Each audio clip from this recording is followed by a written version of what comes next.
5 seconds. I listened with a great interest and much profit to the speeches delivered yesterday in this house with regard to the draft third 5 year plan. We discussed here from day to day all kinds of important measures for the welfare of our people. But I do think that when we talk about the 5 year plan, it takes us into almost another plane. It makes us think in wider perspectives, makes us look back and look forward, and it makes us feel as if we were actors in a vast drama that is taking place in this country. I have no doubt that this business of planning for India and working out the plan afterwards is really an exciting thought. Looking at the plan naturally, we look back to the last 10 years, the results of it, our successes and our failures, and we look necessarily to the future. The question, therefore, is one of enormous difficulty because, however much on paper we may decide a thing, it is the people of India, the 400 millions of them, who will give the final answer and who will put in the required effort to implement it. Nobody, not even the greatest autocrat or tyrant, can ultimately force vast numbers of people to do this. Force can be used in some authoritarian method, but ultimately, even that has got to have some backing. In India, where we have got a democratic apparatus of government, obviously the question becomes a more difficult one in the sense of inducing and enlisting the cooperation of the public at large to do it. It is because no government, however good it may be, can undertake this vital social movement without a very great deal of public response and all round support. Even so, some have challenged the very essence of planning, and they say that the planning commission is a fifth wheel in the coach coming in the way of the government. Some people call it a super cabinet. Now, all those who think so have not, I am afraid, really grasped what this is all about. They have not grasped that planning is an essential thing today in every country, including those countries which have what is called free enterprise.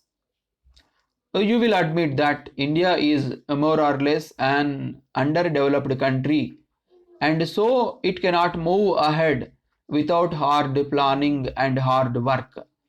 It cannot be left to the advocates of free enterprise.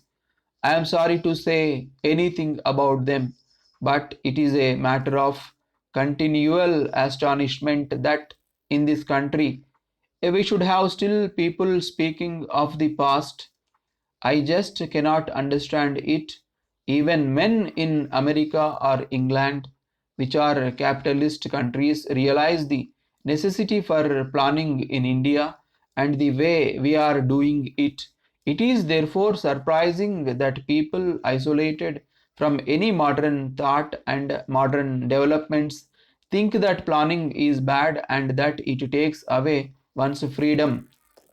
If it is freedom for creating monopolies, I say yes, and I hope the time will come when even the existing freedoms for exploitation will be strictly limited. When we plan, we have to be clear as to what we are aiming at. We cannot plan in the air. We have laid down our objectives which are sufficiently clear to guide our path. We want to put an end to exploitation of individuals or groups by other individuals or groups. Every person must have the chance or opportunity to lead a good life, to have the primary necessities of life, Every person should be given an opportunity, and the state should try and help in building up a structure in which there is no exploitation of any kind and there is no large measure of inequity. All this leads us to the conclusion that we want a socialist structure of society, socialist in the widest sense of the word. That means the principal means of production should be owned by the state or by the people. Where the principal means of production are owned or in private hands, they may lead to private exploitation, to private monopoly, and the like. Therefore, we are opposed to it, and indeed, our constitution has laid it down that monopolies should not be encouraged. It is of the utmost importance that this concentration of wealth and concentration of economic power should be actively discouraged.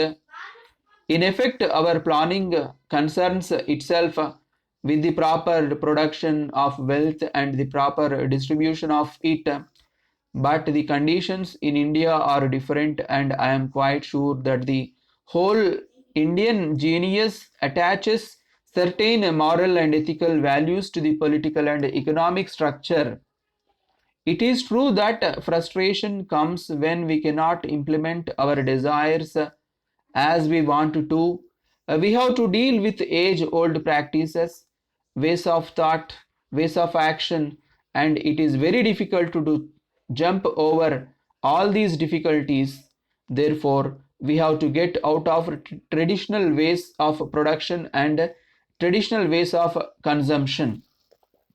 Dear sirs, we acknowledge receipt of your letter of the 15th instant. Since the return of our managing director from Bombay, we have carefully considered your terms and conditions and have decided to appoint you as our sole agents for South India. We are generally in agreement with your proposals, which we will confirm after receipt of clarification on certain minor points.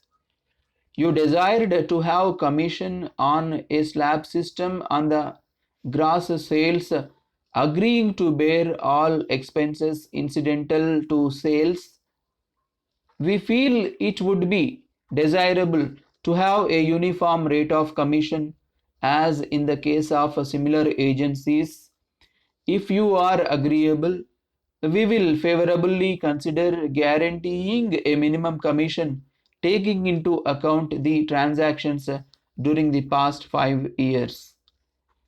On all orders we receive through you from North India, we agree to pay you commission at the same rates as above suggested, but as we have already some firms there as our managing agents, we cannot give you this agency.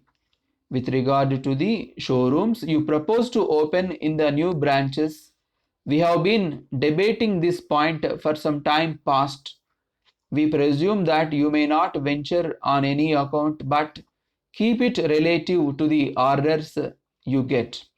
We hope you will appreciate our reluctance in this matter as we want to restrict the expenditure on showrooms and advertisement to the minimum since our products are already popular and in great demand.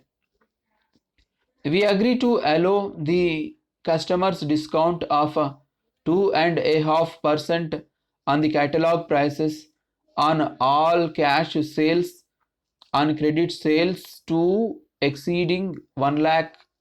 You may allow a special discount of 1%. We also feel it very necessary that goods sent to places like Colombo and Rangoon are insured at the purchaser's risk. We will be glad to receive your confirmation of the above proposals at your earliest convenience so that we may take steps to get the draft agreement prepared by our legal advisors. If you so desire to discuss with us personally, we will be glad to receive you. thanking you, yours faithfully.